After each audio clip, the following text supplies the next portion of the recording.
Chapter 20. A Quasar Rocks the Town. Just when you think you've got it all figured out, something comes along to stump you. Something makes you stop in your tracks to take notice. Something or someone has you in a confusion. Greer, Molly, and Catomancy had no idea what they were doing next. Here they were thinking this whole silly affair should have been wrapped up by now. Yet still they waited and wondered if they would move forward with their plan. Although they still weren't really sure how to do just that. They sat heads in hands metaphorically and racked their minds about the plan. But no plan came. Rosalie and Calvin had returned from the Hidden Foot Tavern and had spent the night in quiet conversation where even Greer with his large house elf ears couldn't hear them. Was this the end of the journey? Should they just pack up and take the Rose home? She was looking a little dejected herself. Just then a large boom rattled the windows of the Whistling Gulch retreat. Everyone jumped and startled. Guests came running out of their rooms anxiously wanting to know what happened. Retreat staff calmly walked the halls, urging guests to return to their rooms, that everything was fine, even if they weren't really sure of that themselves. Management only smirked and slid a $100 bill across the table to a hooded figure. "We'll have more of that," he smirked, as the hooded figure pocketed the cash. "And some more of this." Management only slid a small detonator across the desk to the figure. "I want everyone out of here by tomorrow morning, staff included." He grinned a semi-toothless smile. The hooded figure rose and pocketed the detonator. They let themselves out the fire exit as management only sent a telepathic message to Mr. S. "All plans are taking shape as expected. Tomorrow your wish will be granted." Mr. S., who stood holding his own detonator, let off another blast of the C4 he had procured from dark forces.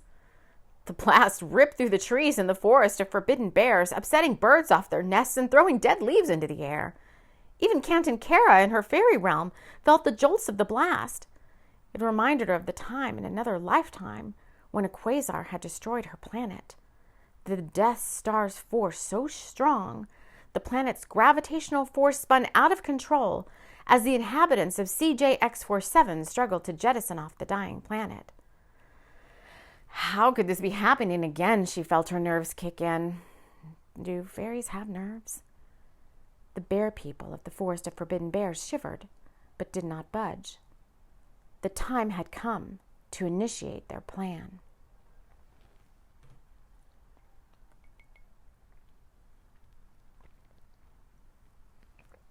Chapter 21. Don't mess with us. Helicopters sounded off in the distance as Rosalie and Calvin struggled to keep themselves upright as blast after blast licked through the Forest of Forbidden Bears. The windows of Whistling Gulch retreat rattled and cracked. Plaster fell from the walls, and Molly McBottoms, Catomancy, and Greer shivered inside the closet of the suite. Helicopters landed surrounding the town as Bringers of the Light Special Forces disembarked from the Whirlybirds. Management only was caught by surprise, holding a detonator and igniting one blast after another. Timbre, with a special wand in hand, disintegrated the golem in one swoosh of the special wand. Jameson rounded up the hooded figure with ease, as no young punk was a match for him. And Mr. S. was quickly absconded by Dakar, who wielded a sword of light and nearly took the sprite's head off before Abigail stepped in and took hold of his arm. "Leniency," she reminded him as he scowled at her. Just once he wanted a sprite's head as a souvenir. Who knew he collected sprites? Bringers of the Light Celestial Guards took hold of Mr. S. and placed him in a special lockbox. His intel would be very useful to them. As the town started to recover from the blast, something rustled in the tree line. Bear person after bear person revealed themselves. The main bear person, Podco, went over to Dakar, and they shook hand to paw.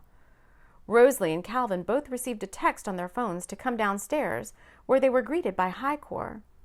They had never met anyone from Bringers of the Light before, having only just heard of them from Podco last night.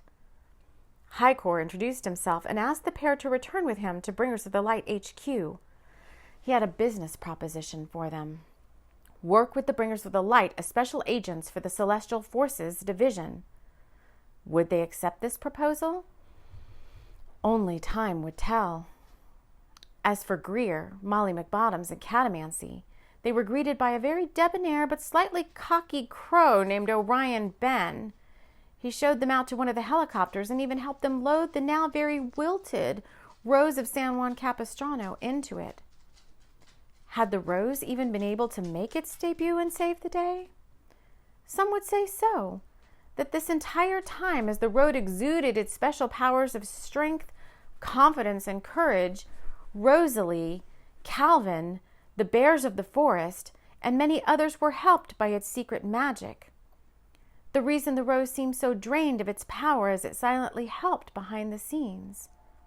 As for the bear people, Podco, and Rosalie and Calvin, they had realized the night before that they were outnumbered in their quest for the peace and freedom they all so desired. The little beating heart had showed them just how much more things would need to change within everyone on the planet before love could prevail. And so, surrendering to a higher power, Podco had decided to call his contacts at Bringers of the Light HQ.